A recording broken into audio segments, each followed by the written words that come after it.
Hi everybody, welcome to my channel. In today's video, I am going to show you how to create a mixed media keepsake. And I'm going to demonstrate some ways to use the stencil butters from the Crafter's Workshop in ways that might be new to you. If you've watched my channel, that you will know that my father passed away in June of this year.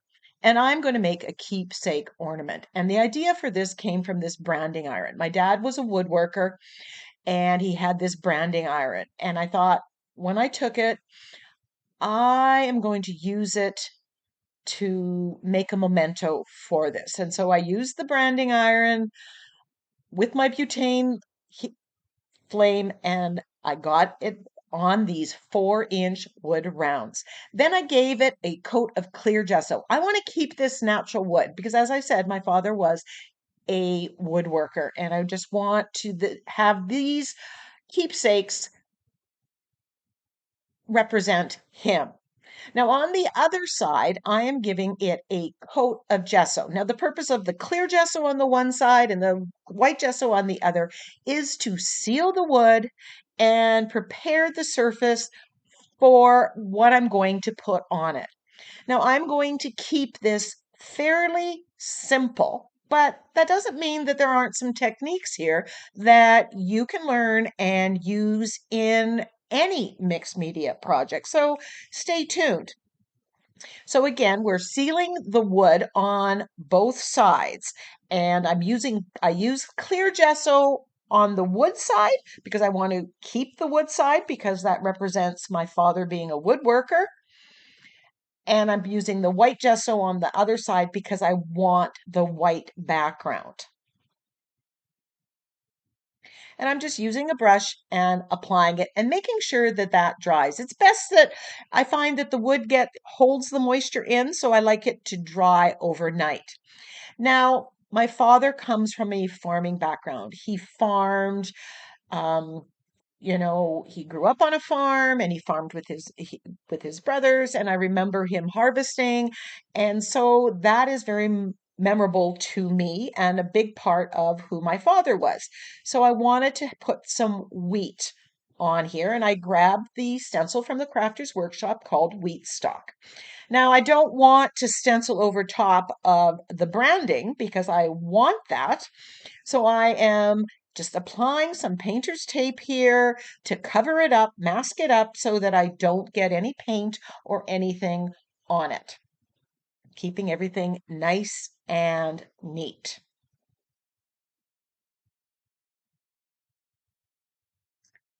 So I've taped off parts of it that I want to have, and I'm flipping it in this orientation. I kind of played with it a little bit, trying to decide what looks best.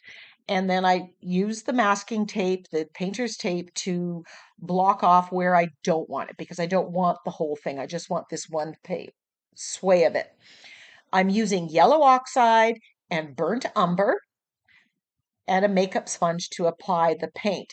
Now, this stencil has very tiny openings, and so I'm tempted to press really hard, but when I do that, the paint seeps under and I don't get a clear representation. And I want that because I want this to be the focal image.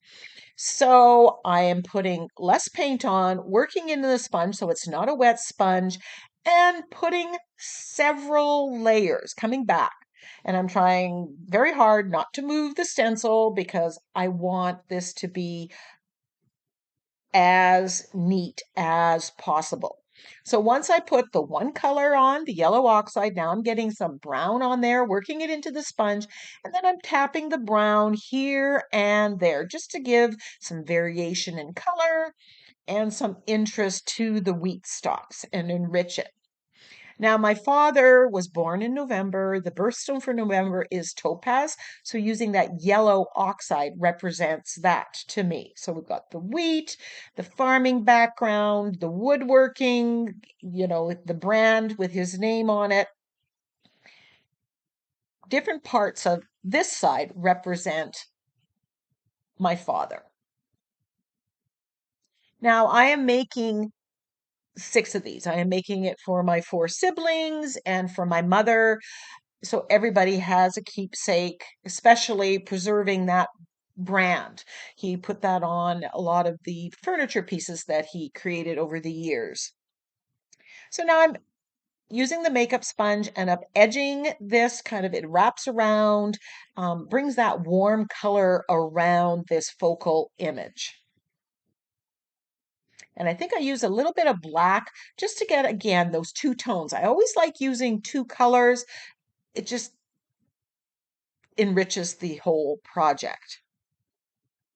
Now I'm grabbing a liner brush and I'm taking some of that brown paint and a little bit of the yellow oxide, mixing it up, thinning it out just a little bit with water. And I'm going to use the liner brush to make faux stitching all the way around the border of this ornament, this keepsake. Now, this can be a Christmas tree decoration or not. That's up to the person. It doesn't scream Christmas, but it definitely could be on the tree as well. So I'm just going around and faux stitching with this. And to do that, I am using a liner brush. And I'm just going slowly and carefully all the way around. And parts of it, I have sped up the video because a lot of this is very tedious. I'm also doing this assembly line. So I am doing every step I am doing 6 times, but I'm not filming it 6 times or making you watch it. So then I grab some gold paint that I have thinned down and I'm using my fan brush and I am splattering with gold. Now the yellow is also a key color, while the topaz, his birth month, and the wheat, the yellow is one of the colors in the Ukrainian flag, and I'm going to be using blue, which is the other color in the Ukrainian flag, on the other side. So my selection of colors is representative of our background. So I typed out the sentiment, dragonflies appear when loved ones are near. And I love this saying. I've always loved dragonflies. And, when they come and visit in my yard, I think to myself, it makes me think of the loved ones that I've lost. So I've typed out that multiple times, and there's more than 6 here. And I always put a little bit more, do at least a couple if I'm only doing one sentiment, because inevitably something goes wrong. So I have the tissue paper that I've ironed and I've cut to size. I've printed the saying out so I can see exactly where I need the tissue paper to go. And I am taping this down so it's very flat. And then this is going to go into my printer. You're going to have to decide whether it's worth it to you to put this through your printer. Some people don't want to put tape through or the tissue paper because sometimes it jams and you don't want to risk the welfare of your printer. I've done this numerous times. I'm comfortable with doing it. So once I have this completely taped down, and I don't waste any tape here, I make sure I cover all the corners. I've just learned that it's better to do more than less. I put it face up and hit the printer, and it printed perfectly. So now that that's done, I'm going to move on. Now we're getting into using the stencil butters on this side. And I just got some brand new stencil butters from the Crafters Workshop. A couple years ago, Jamie asked me what color I liked. I wanted navy. And oh, I just got this navy. It is to die for. This one is called Sea Glass, Beautiful Colors, and Ocean Mist. I grabbed these 3 colors. I only end up using the navy and the sea glass, but they are to die for. There's a link to the Crafters Workshop in the description box below. Go check out their wonderful colors of stencil butters. So this is 1 ply, excess ply from a napkin. I use napkins a lot in my art. In this project, But this is an excess ply and I am going to use it to do stamping. And I am going to stamp, not with acrylic paint, but with my stencil butters because it's going to give some texture and I love this iridescent quality of it. So I've just put some of the stencil butter on my makeup sponge and I'm stamping that onto my dragonfly stamp. Getting a good coat in there. I want it a little bit heavy because I want that texture. And then once it's got the one color, I'm grabbing the navy and I'm applying the navy kind of in the center and a little bit on the tips of the wings.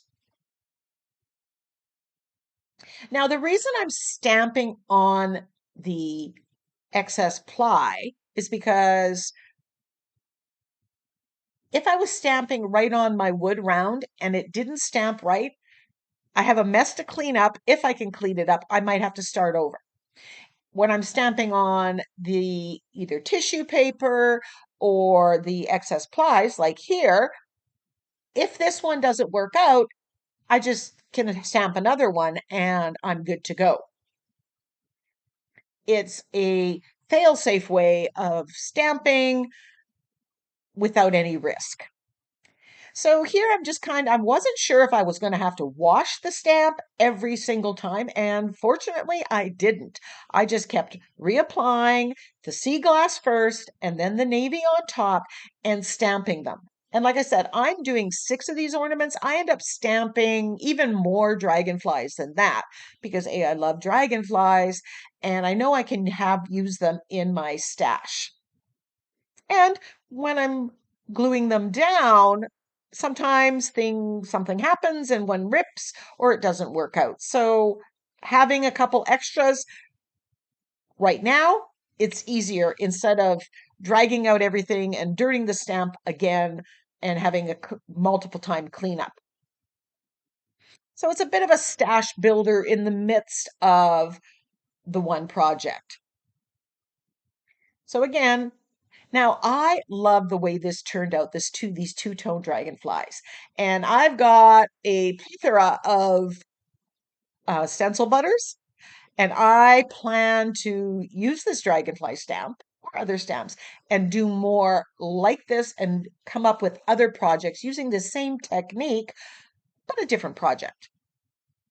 You try something and you like it, and then it just opens up the possibilities.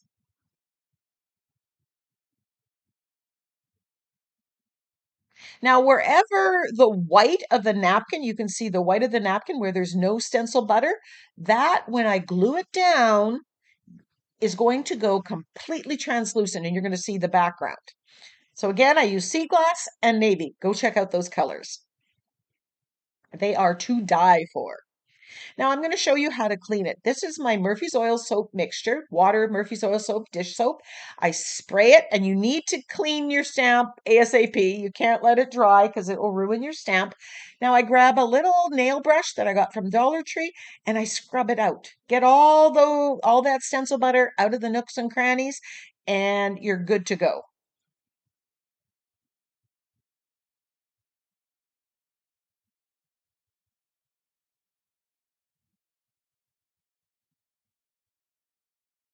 Now we have the one side is done, so now we're going to start assembling the other side with the dragonflies. But before that, I want to add a little bit of detail to the background. I don't want too much because the dragonfly takes up most of the room and the sentiment's going to take up most of the room.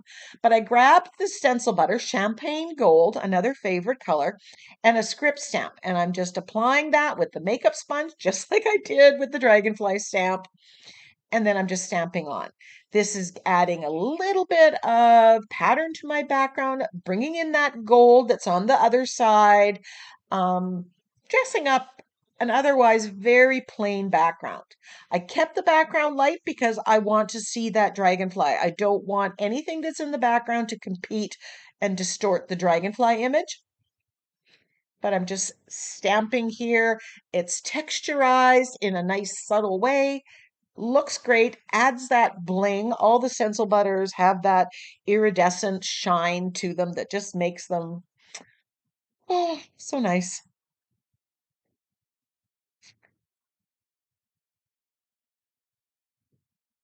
And I'm just, again, doing this assembly line, doing all 6 of them. So my cleanup is not 6 times, but once.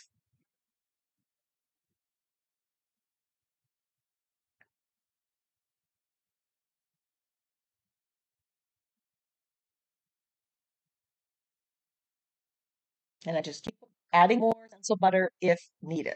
So while you can stencil butter through a stencil, like modeling paste, you can stamp with it. But I'm going to use it a couple other ways coming up too. Now the dragonflies are dry, so now I want to cut them out, but I'm not using scissors because it's really flimsy or it's difficult to cut the napkin. I'm using my liner brush again, and I'm putting a little bit of water on it and water cutting it out. And I'm going right up against where the stencil butter is. I'm removing as much of that napkin as I can. I'm not too worried if there's a little bit of excess there because my background is basically white, and so it will go completely translucent. If your background was a darker color, it won't, sometimes you'll be able to see some of it, so you may want to be a little more careful and really make sure you remove the excess. So I'm just going to water cut all my dragonflies.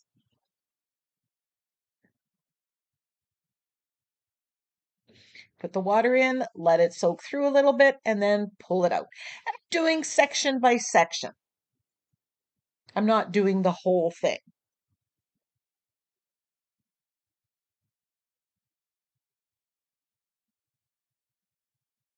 And if this something rips here, I know I have extra and I don't have to start back at square one, which is why I made extra in that when I was doing the actual stamping.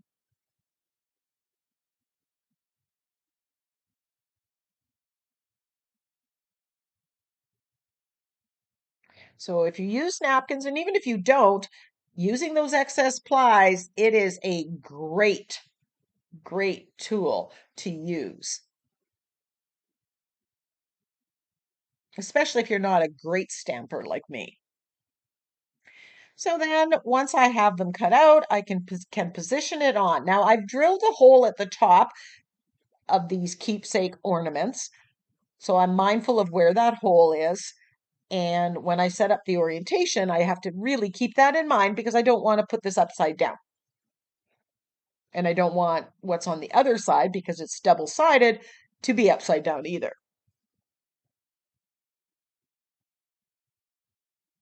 The wood rounds that I got from Amazon, and I'll link them, don't come with the holes drilled. So I have to drill those holes. I use these for coasters as well.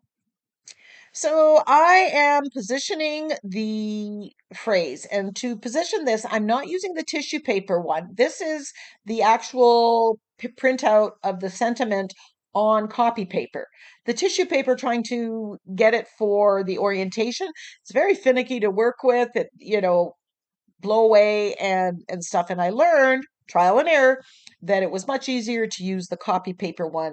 Set up where the dragonfly goes, so that I have the sentiment. I have enough room to put the sentiment exactly right, how I like it.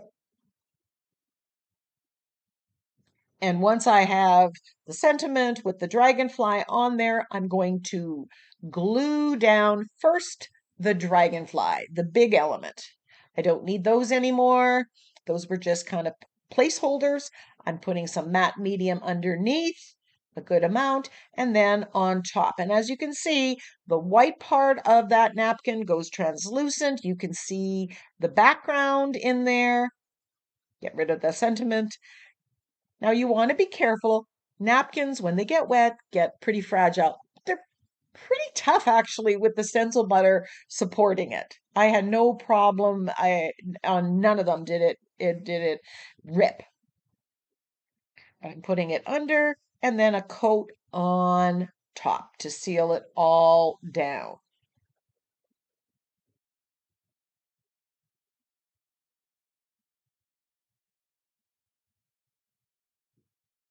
Now I'm ready to glue the sentiment down, and I'm gluing the tissue paper sentiment on there, not the copy paper one, although you could print it out on copy paper and use that.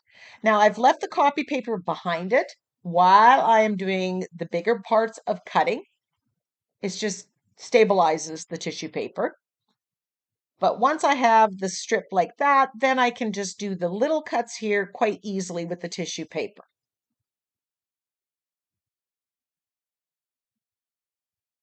And I can position it, cut off any excess. You could water cut this, but I find for this part with letters, I'm just much more successful with scissors. So here I'm cutting the excess off here, then separating the tissue paper from what the copy paper is, and then cutting apart each of the words as I've decided to go.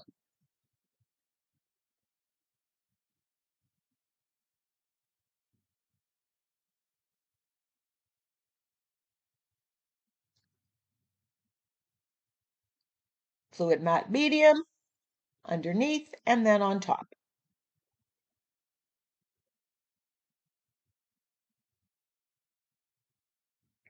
I use a laser printer to print so it doesn't smear at this stage, but I find that if I do the laser printing and let it sit for a couple days, it's more stable. Even the laser printer tends to, if I rub it too hard.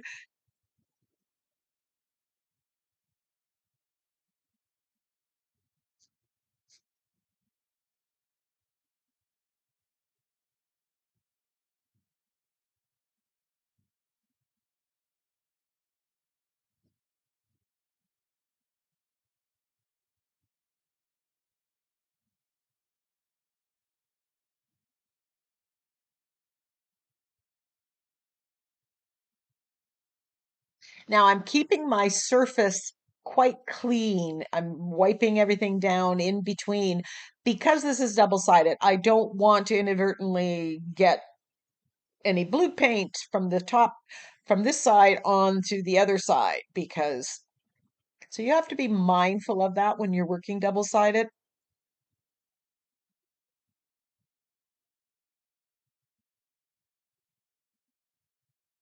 Now, if you put it in the wrong place, you can take it off, wet it, remove it, and then reapply a new one, which is why I printed off extra. Remember at the beginning? And I had to use it. Some of them, I folded it or something happened to it. So now I'm just going to continue on with all of them following the same process.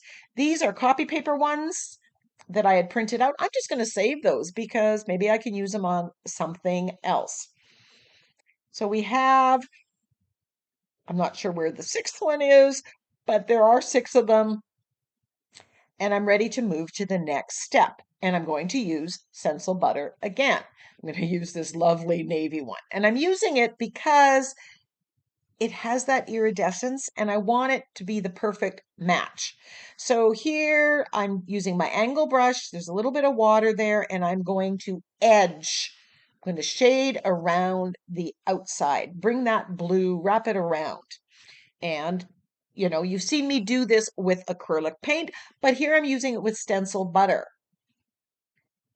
You can use stencil butter as paint. You can paint it on with a paintbrush, put it through the stencil, stamp with it.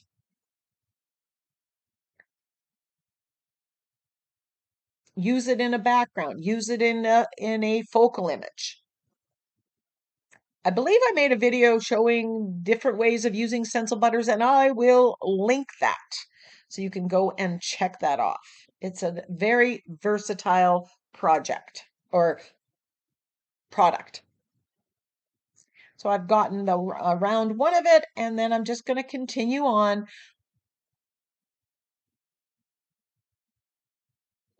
doing one after the other, assembly line fashion. But just that little bit of shading with the blue there is just perfect. It just ties it in.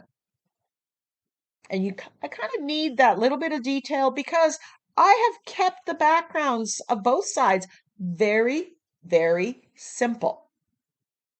It's a small surface and I don't want the background to compete with what I'm putting on them.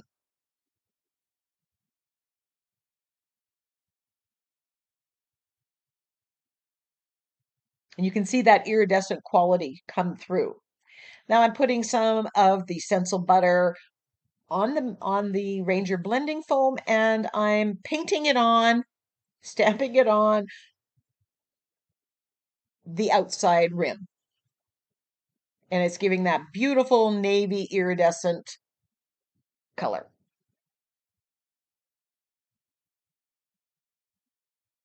And I'm using the lid to stamp in instead of getting this on my craft mat.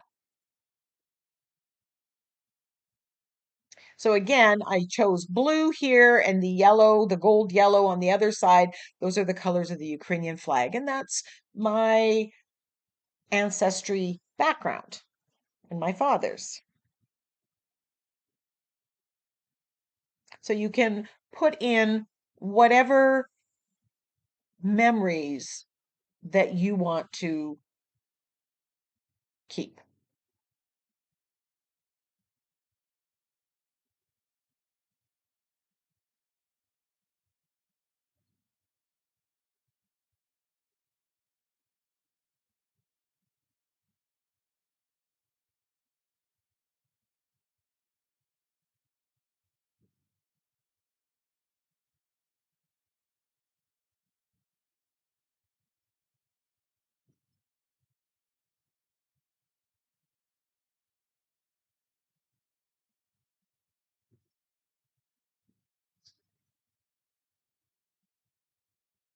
Now I'm going to show you another way of using it. I am going to use this with my liner brush, thin it down just a bit, just like you saw me use the brown paint on the other side.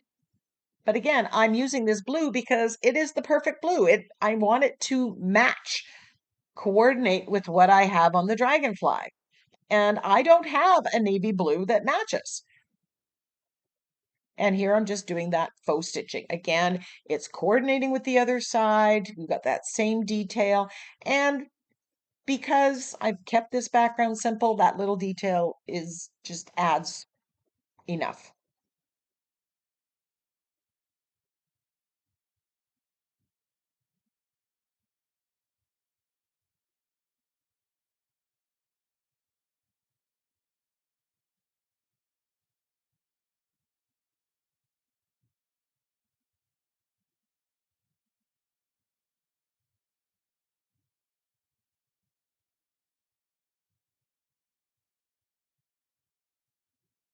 When you're mixing or thinning the paint to use that liner brush, when you add the water, you want to stir it up enough that it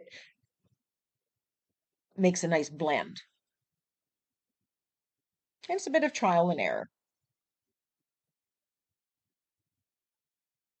I am just loving the colors of this one. This took me a long time to think. I knew I wanted dragonflies on this keepsake ornament, but I wasn't sure exactly how it was all going to come together. I hadn't figured it out, and I'm just beyond pleased with the final result here.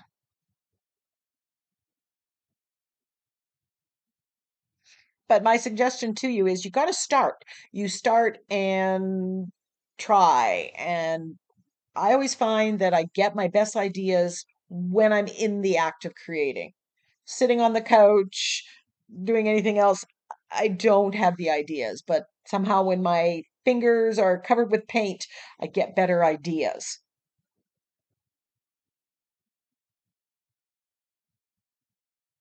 So again, because that tissue paper with the sentiment was, white and the background is so light, you can't see the edges.